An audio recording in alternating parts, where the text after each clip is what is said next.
Retour dans la Vienne pour cette nouvelle randonnée pédestre. Une balade qui débute sur les bords du Clin et se terminera sur les quais de la Vienne à Châtellerault. Tout commence par une légende. Un jour, le géant Gargantua, allant de Paris à Bordeaux, arrivé ici dans la vallée du Clin, séduit par la beauté du paysage, s'arrêta pour l'admirer. Et, comme la chaleur était grande, il voulut humer un piau du vin blanc renommé de la tour de Beaumont. Or, il avait plu le matin, et dans les fonds de la tricherie, les terres étaient grasses et gluantes. Lorsque Gargantua voulut se remettre en route, chacun de ses pieds emportait comme une petite colline de terre, ce qui gênait beaucoup sa marche. Il se secouait donc merveilleusement, et, du pied droit, envoyait une des collines à quelques kilomètres au-delà de Colombier. Ainsi fut formée la motte de Gironde. Le pied gauche, moins vigoureux, ne put lancer qu'à petite distance la masse énorme qui, à côté de la tour de Beaumont, forme ce monticule élevé où j'arrive.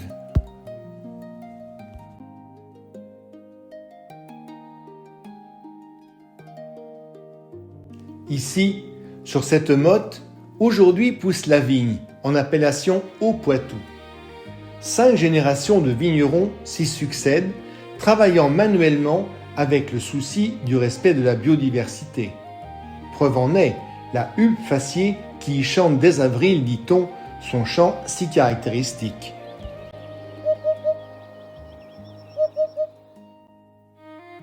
Parmi tous les cépages cultivés, le vigneron développe un fier gris, cousin du sauvignon, un cépage historique du Haut-Poitou en voie de disparition. Le domaine de la tour de Beaumont est né, épousant le nom de cette pittoresque tour dominant la vallée du Clin.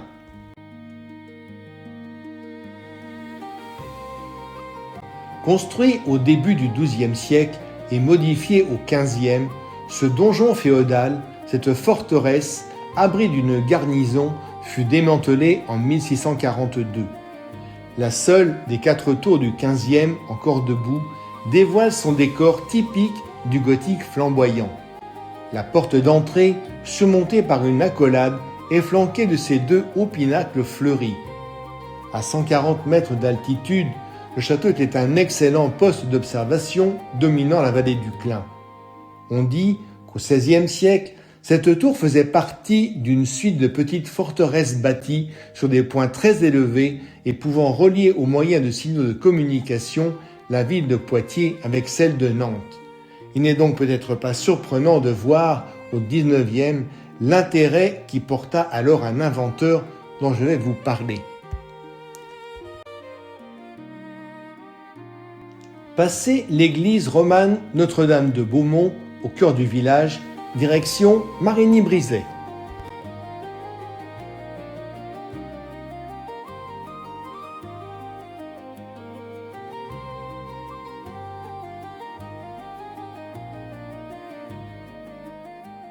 Fin XVIIIe, le Sartois Claude Chappe, possiblement inspiré par l'usage des ailes de moulin par les insurgés vendéens pour les renseigner sur les mouvements de l'ennemi, conçoit un télégraphe, un système de communication optique.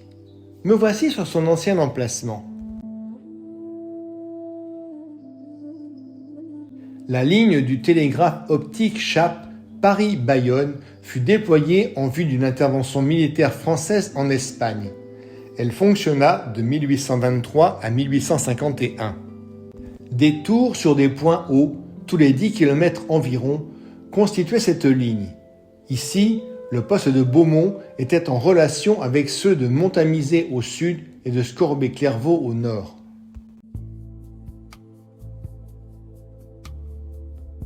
Ce dernier avait l'aspect d'une maisonnette en pierre, de base carrée, haute de 2,90 m, coiffée d'une toiture en forme de pyramide tronquée. Il était équipé d'une petite plateforme portant l'appareil de signalisation semblable à celui-ci. Un petit peu de technique. Composé d'un bras long pivotant au sommet de 2 poutres, lui-même équipé à ses extrémités de 2 bras courts également pivotants, relié à des jeux de filins tendus sur des poulies, un manipulateur, appelé stationnaire, réalisait des figures géométriques formées par ses bras.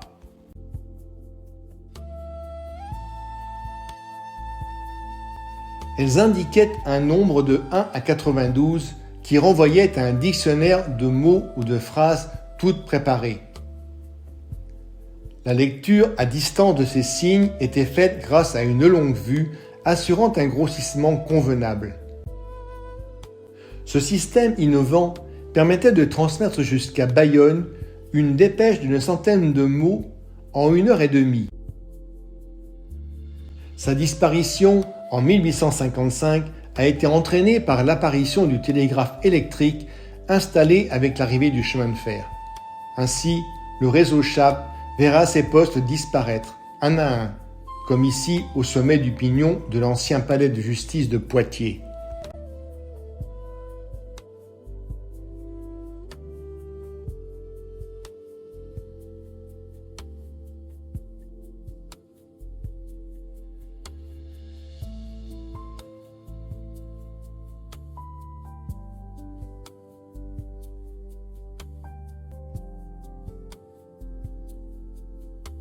Ma randonnée se poursuit maintenant à travers bois, vers Colombier, un village construit à flanc de coteau. C'est peut-être depuis la fête de la Saint-Vincent, créée en 1937 par les vignerons, et son fameux banquet qu'est apparue l'appellation « chat malade » pour nommer un Colombinois. Encore connue, fin 20e, cette appellation renverrait à un passé où, au lendemain de fêtes de bonne chère et bien arrosées, le comportement titubant de certains locaux au teint pâle témoignait d'un état entre chat et chien malade, qui devint chat malade. Une appellation, dit-on, connue jadis même d'équipes de football qui nommaient ainsi leurs adversaires. Près de la mairie, l'église Notre-Dame du XIIe est longue, étroite et basse. L'édifice n'en impose pas et semble tassé, sans doute à cause de sa situation à flanc de coteau et de sa très courte tour du clocher, une tour carrée rabaissée après un incendie.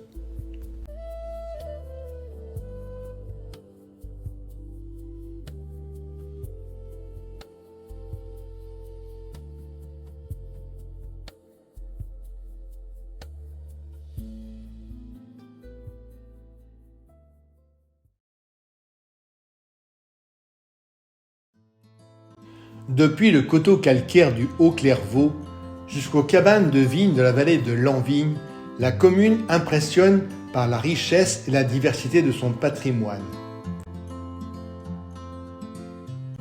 À commencer par son château, un château entre Moyen-Âge et Renaissance.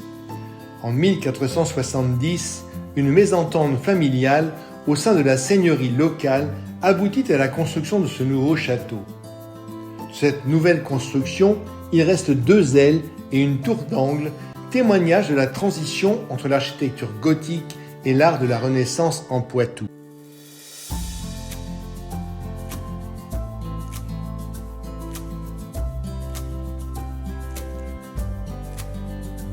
René de Villequier, propriétaire des lieux, fait élever l'entrée monumentale du château, composé d'un portail voûté en anse de panier et flanqué de 2 pavillons.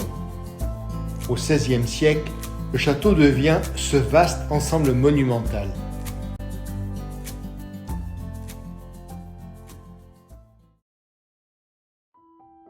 C'est sous l'égide de la saga Chérade de Montbron qu'est aménagé ce splendide corps de logis classique à avant-corps surmonté d'un fronton triangulaire. Il est relié aux précédentes constructions par cet escalier monumental. Le château accueille depuis 1990 le Musée international du jeu d'échecs. L'historien Michel Pastoureau en dit du jeu qu'il est fait pour rêver l'ordre du monde et le destin des hommes. Peut-être la justification du jeu de campagne de Napoléon Ier détenu au musée. Un jeu qui côtoie un jeu à connotation historique décrivant la troisième croisade où s'est distingué Richard Cœur de Lion, un roi dont je vous reparlerai très vite. Mais pour l'heure, c'est la visite de l'autre musée du village qui nous attend.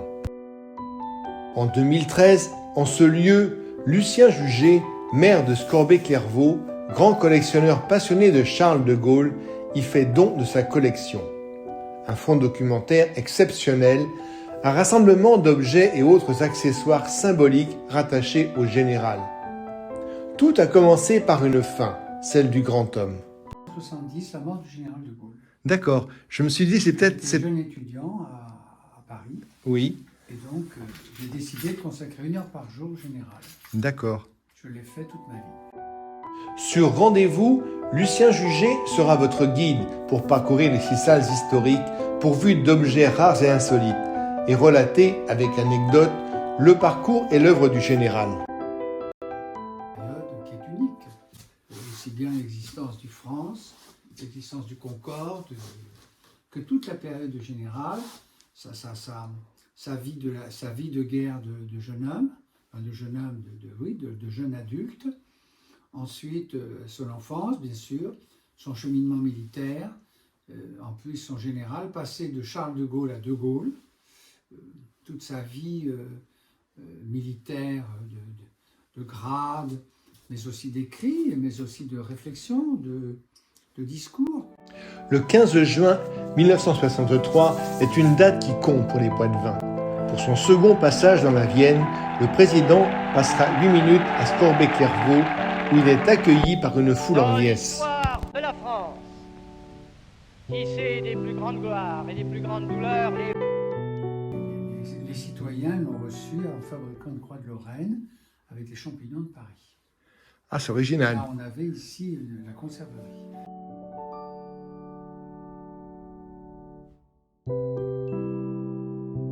Pièce phare du lieu de mémoire, acquis non sans émotion par le collectionneur, voici le micro emblématique de l'appel du 18 juin. Il y a 3 micros en France aujourd'hui, il y en a plus Oui. que 3 dans le monde d'ailleurs, parce qu'il n'y en avait que 20. Il y en a un à la maison de l'ORTF, il y en a un chez un privé, le 3e est ici. Moi, général de Gaulle, j'entreprends ici, en Angleterre, cette tâche nationale. J'invite tous les militaires français des armées de terre, de mer et de l'air. J'invite les ingénieurs et les ouvriers français spécialistes de l'armement qui se trouvent en territoire britannique ou qui pourraient y parvenir à se réunir à moi. Ce musée, ce lieu de mémoire, mérite bien cette plaque de la Fondation de Gaulle offerte pour les 80 ans de la Libération.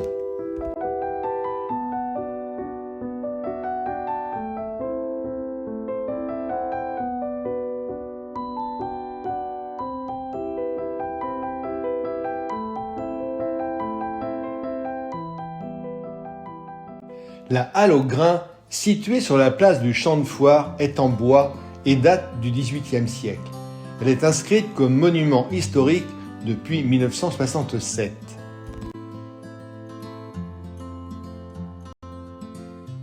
Les foires y auraient débuté ici au cours du XVIe siècle, après que les terres de la seigneurie de Clairvaux aient été partagées entre les 2 familles régnantes.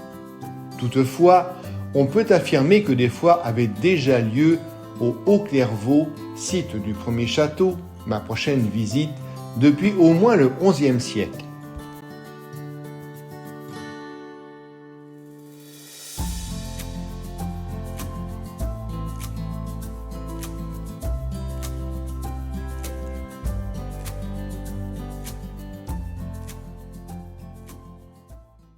La motte castrale de Haut-Clairvaux, bâtie dès le XIe siècle, a fait de cette éminence naturelle un lieu à part, un véritable observatoire pour la maison de Clairvaux, l'une des 3 plus puissantes en Anjou au XIIe siècle.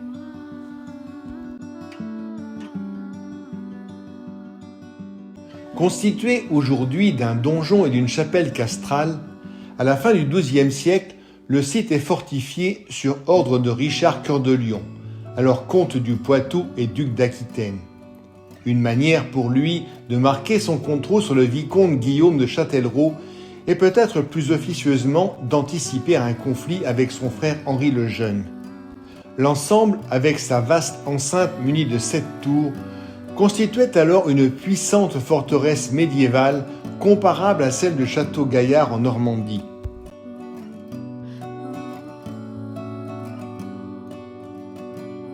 Cette forteresse fera l'objet d'un casus belli entre Richard et son frère Henri le Jeune, celui-ci estimant que l'opération de fortification était dirigée contre lui. La mort d'Henri, en 1183, mit fin à ce casus belli entre les frères. Après les guerres de religion et son abandon à la fin du XVIe siècle, le château est démantelé et mentionné comme ruiné au XVIIe siècle.